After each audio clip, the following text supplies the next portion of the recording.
বন্ধুরা, Israel Iran যে যুদ্ধ চলছে সেই যুদ্ধ নাকি পাকিস্তান থামিয়ে দিয়েছে।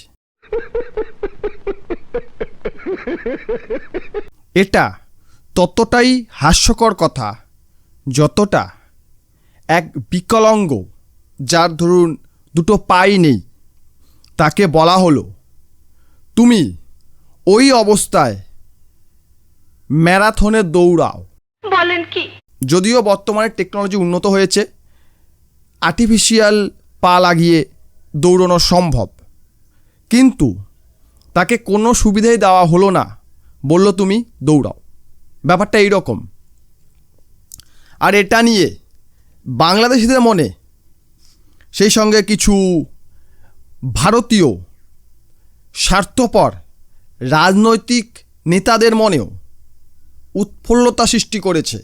বাংলাদেশিরা বলছে তৃতীয় বিশ্বযুদ্ধ থামিয়ে দিল তাদের শক্তিশালী পাকিস্তান, আর দূরে বসে দেখছে ভারতীয় দাদারা, এটাই তাদের পাকিস্তানের পাওয়ার।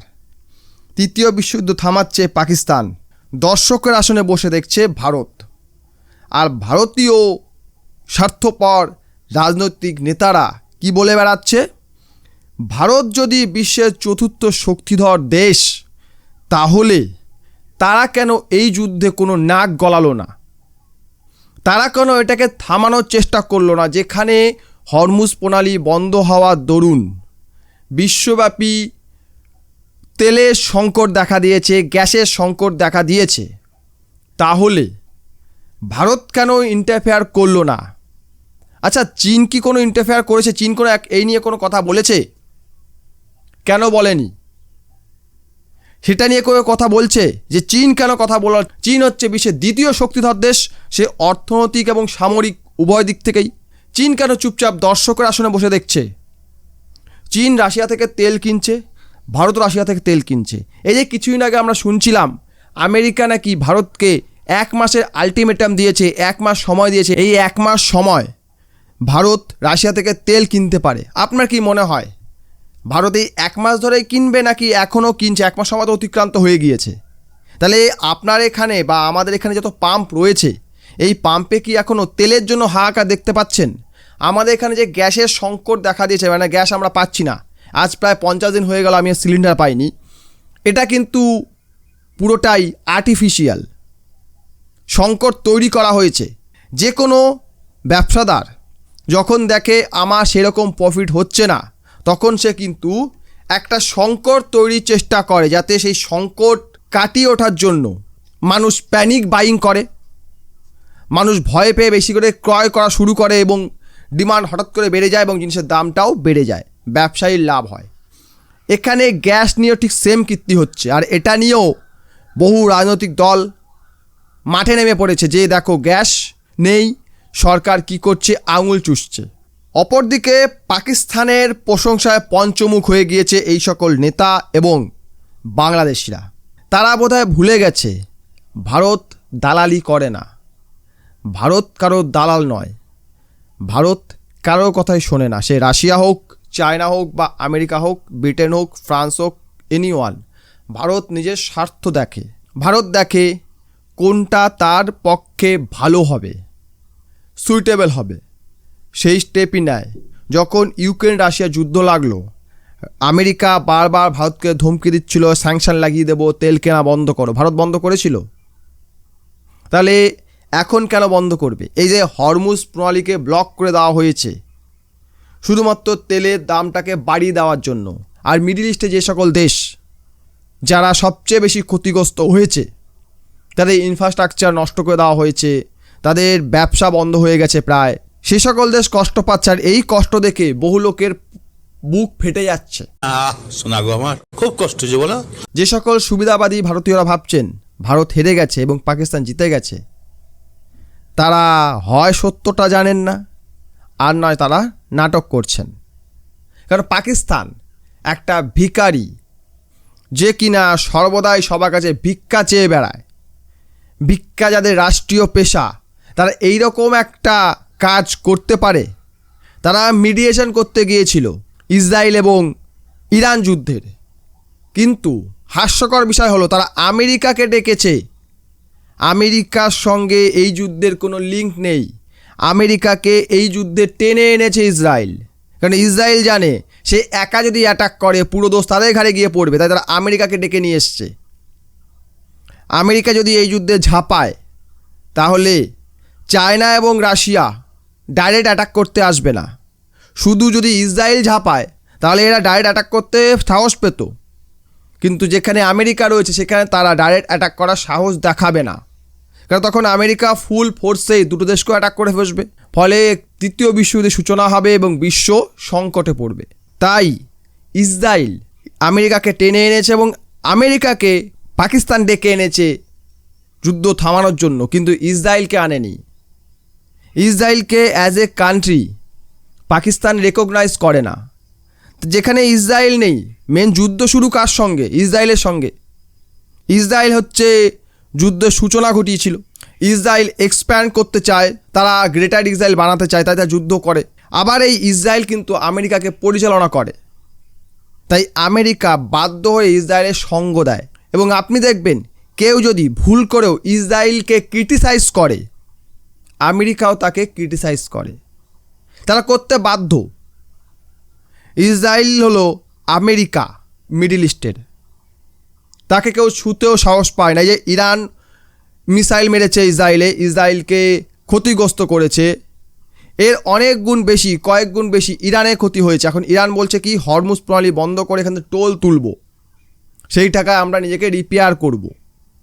আমেরিকাও বলছে আর তোলো, কারণ আমার কি যায়, ইসমে মেরা কুছ নেই যাতা, তুম করো। কিন্তু এসব কথা আপনাকে এই ধরনের নেতারা বোঝাবে না। তারা কি বলবে জানেন তো? এই যে পাকিস্তান এত বড় একটা কাজ করলো, এর জন্য তাকে নোবেল দেওয়া উচিত, আর আমাদের প্রধানমন্ত্রী বসে বসে আঙুল চুষি করছে। সেই নিয়ে কোনো টু শব্দটি করছে না।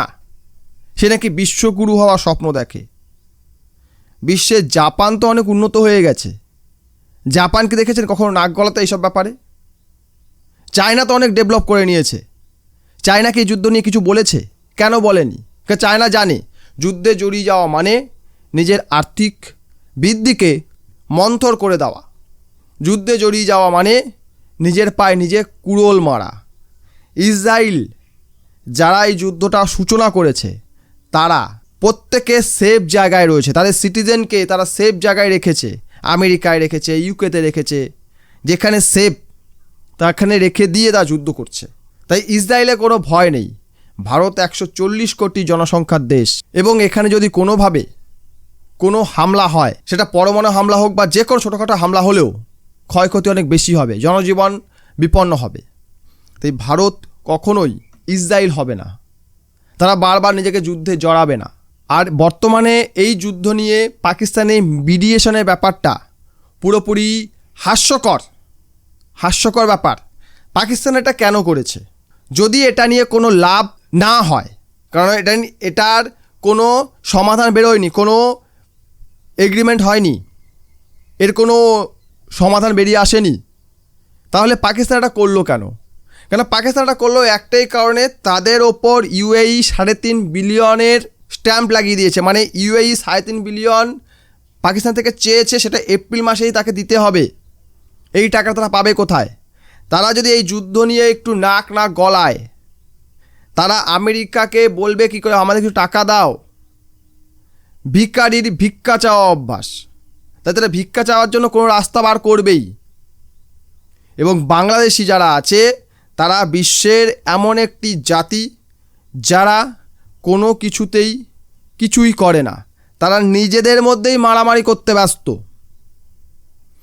তাদের দেশে কি চলছে না চলছে বিশ্বের কেউ খোঁজ রাখে না, বিশ্বের কেউ পাত্তাও দেয় না। তাই তারা একটু ফুটেজ পাওয়ার জন্য, বিশেষ করে ভারতীয়দের মধ্যে একটু ফুটেজ পাওয়ার জন্য তারা কি করে, ভারত বিরোধী পোস্ট করে। এই যে পোস্টগুলো আমি আপনাকে দেখাচ্ছি, এই পোস্টগুলোয় আপনি দেখতে পাচ্ছেন সবকটি ভারত বিরোধী পোস্ট, এবং এই ধরনের পোস্ট বাংলাদেশ থেকে প্রচুর আসে। কেন জানেন তো? তারা নিজেদেরকে পপুলার করতে চায়। তারা জানে তারা এরকম পোস্ট করে কিছু করতে পারুক বা না পারুক, ভারতীয়দের মনেই তাদের দেশের জন্যই সন্দেহ সৃষ্টি করতে পারবে। আর যে মানুষ নিজেকেই সন্দেহ করে সে কখনো ডেভেলপ করতে পারে না। কেউ যে নিজের স্কিল নিয়ে সন্দেহ করে সে কখনো ডেভেলপ করতে পারে না। এই একটা পোস্ট দেখুন, Pakistan ask for 1 million loan from IMF to pay expense of US Iran peace talk in Islamabad.